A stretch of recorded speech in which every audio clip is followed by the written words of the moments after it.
Hi everyone, so this is how I connect the top. You just need to do a triangle from here, a 3 triangle.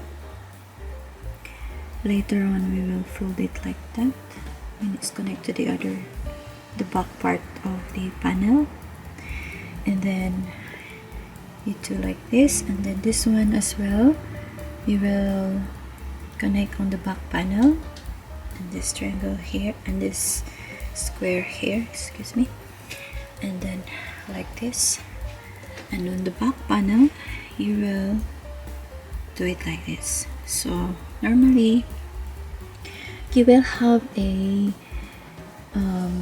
10 square, you will have a 10 granny square and 6 triangle.